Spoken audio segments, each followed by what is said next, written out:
तो बताओ क्या अंतर हुआ?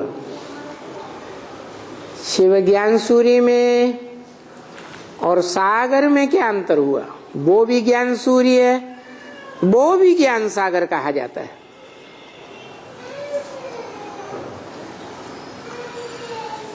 सूर्य से सारी दुनिया को रोशनी मिलती है,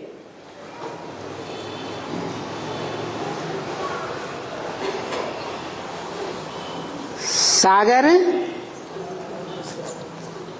पृथ्वी, सितारे, चंद्रमा एक सूर्य से रोशनी लेते हैं, परंतु सूर्य जो सदैव डिटैच है,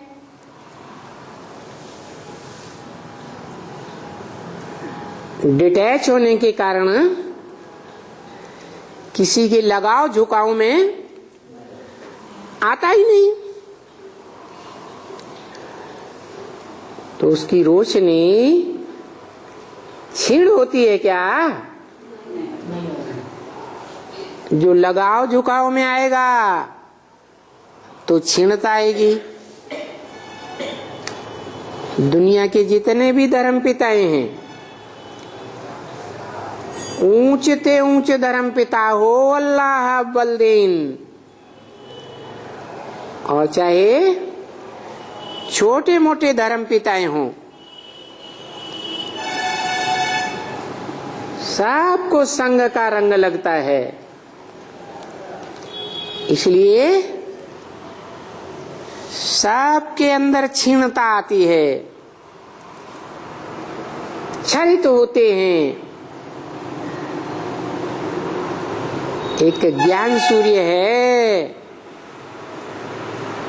जो कभी क्षरित नहीं होता, क्योंकि लगाव में नहीं आता, लगाव झुकाव में नहीं आता, इसलिए उसको संग का रंग भी नहीं लगता।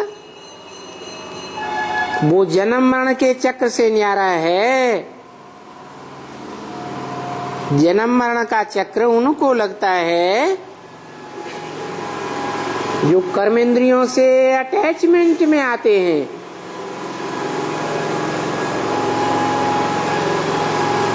या मन बुद्धि से अटैचमेंट में आते हैं,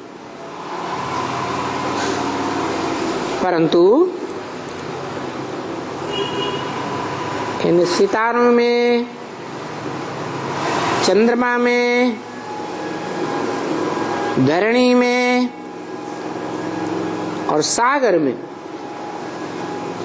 पहाड़ों में, नदियों में, सरोवरों में ऐसा कौन है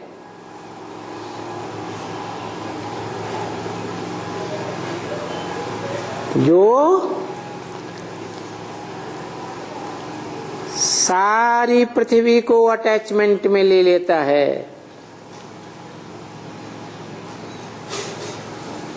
सारी धरणी उसमें समा जाती है।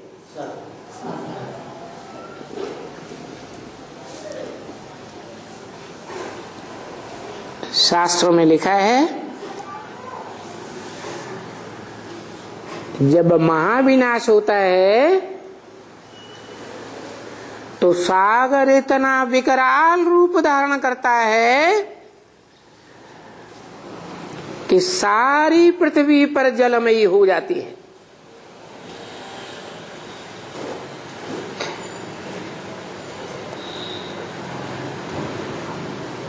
और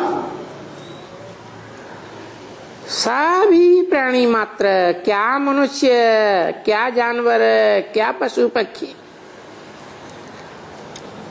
कीड़े मकोड़े, सब खलास हो जाते हैं। आत्मा तो सबकी अविनाशी है, तो क्या खलास हो जाते? शरीर खलास हो जाते। लेकिन क्या सागर भी खलास हो जाता? सागर खलास नहीं होता। और जब खलास नहीं होता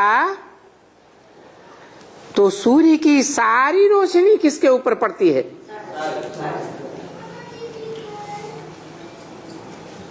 ऐसे ही वो तो जड़ सागर है, जड़ सितारे है, जड़ धरनी है, जड़ सूर्य है।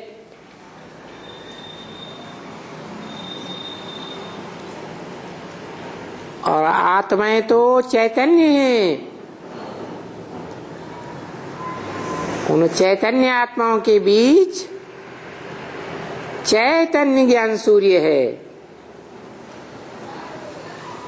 जो सदा डिटैच रहता है। इस संसार में भी आता है,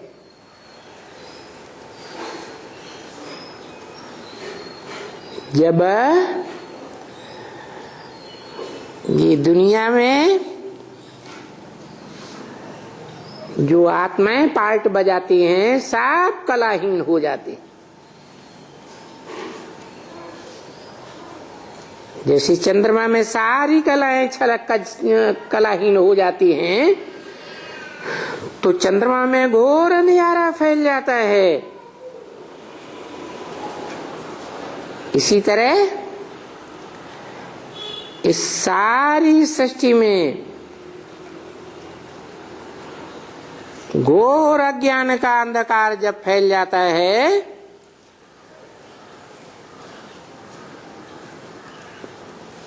किसी को कुछ भी सच्चाई का पता नहीं रहता, तब वो ज्ञान सूर्य इस सृष्टि पर आता है और आकर के उसी ज्ञान सागर को पकड़ता है।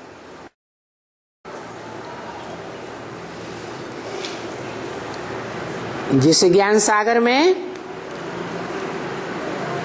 वो शक्ति है कि सब उसी में समा जाते हैं।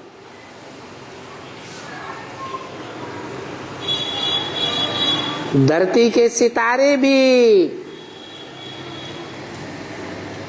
सागर में समा जाते हैं।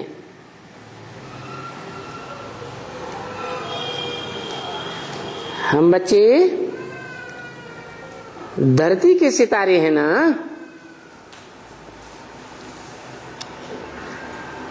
सारी दुनिया के मनुष्य मात्र सितारे रूपी आत्माएं हैं, परंतु ज्ञान की रोशनी से चमकने वाले सितारे 9 लाख ही गए हुए, जो दिन के सितारे भी हैं और रात के सितारे हैं। रात के ज्ञान सितारे आधे और दिन के सितारे भी आधे। अंतर क्या है?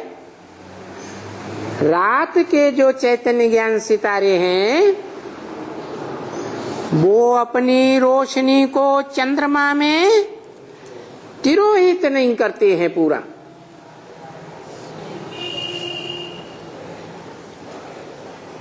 अपना प्रकाश भी दिखाते रहते हैं। और दिन के सितारे अपनी ज्ञान की रोशनी नहीं समझते, उनको ये ज्ञान रहता है कि जो भी हमारे अंदर ज्ञान की रोशनी है वो ज्ञान सूर्य की दी हुई रोशनी है, चैतन्य ज्ञान सूर्य शिव। इसलिए वो सूर्यवंशी सितारे कहे जाते हैं, क्योंकि सूर्य को महत्व देते हैं। सूर्य को महत्व देने वाले वो सितारे सारे संसार को उजागर करते हैं। जैसे जड़ सूर्य सारे संसार को उजागर करता है ना, रोशनी देता है ना, ऐसे ही ये ज्ञान सितारे हैं, दिन के सितारे, सूर्यवंशी सितारे,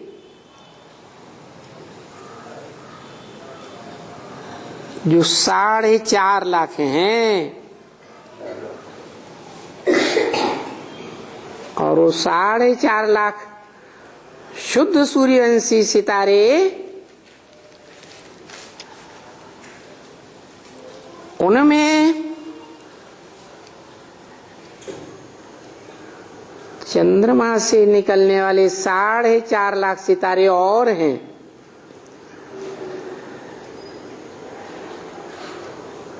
जो अपनी रोशनी को सूर्य के सितारों में मर्ज कर देते हैं, माने कन्वर्ट हो जाते हैं।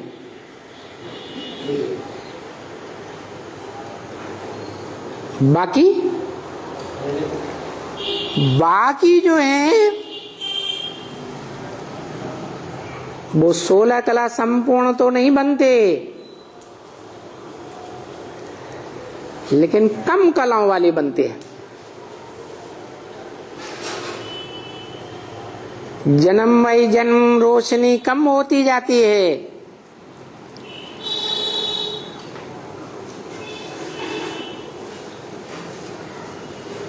ज्यादा से ज्यादा इस मनुष्य सृष्टि में मनुष्यों की 84 पीढ़ियां हैं, जो 84 का चक्र गाया हुआ है। इस 84 के चक्र में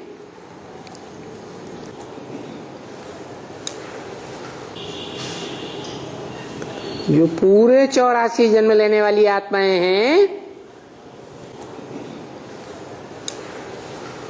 वो ही हैं जो ज्ञान सूर्य की रोशनी में अपने रोशनी को मर्ज करती है, अपना अलग आधिपत्य नहीं जमाती। जैसे भारत में परंपरा पड़ी हुई है, बच्चे कोई भी दुकान खोलेंगे, फर्म खोलेंगे,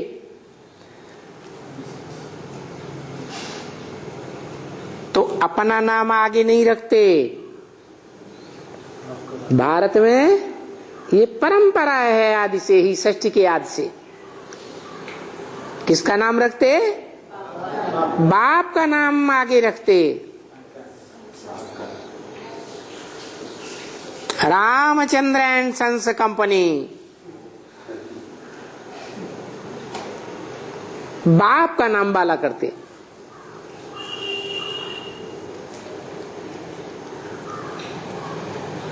और चंद्रमा भी सूर्य से रोशनी लेता है।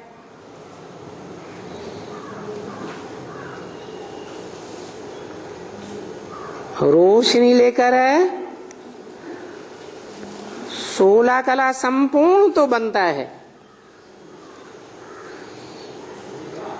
परंतु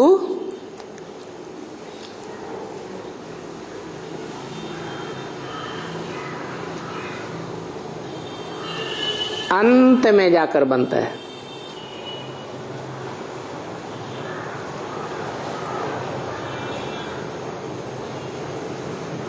पुरुषार्थी जीवन में घटती कला में जाता है,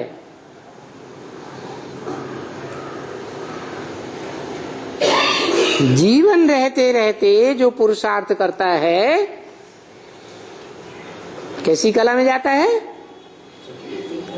क्षीण होती हुई कला में जाता है। क्यों? क्योंकि ज्ञान सूर्य बाप को नहीं पहचानता।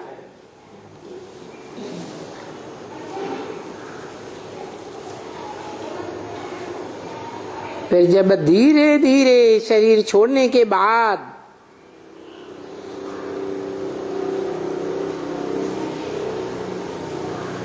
बाप को पहचानता जाता है तो पूरी पहचान होने के बाद 16 कला संपूर्ण बनता है।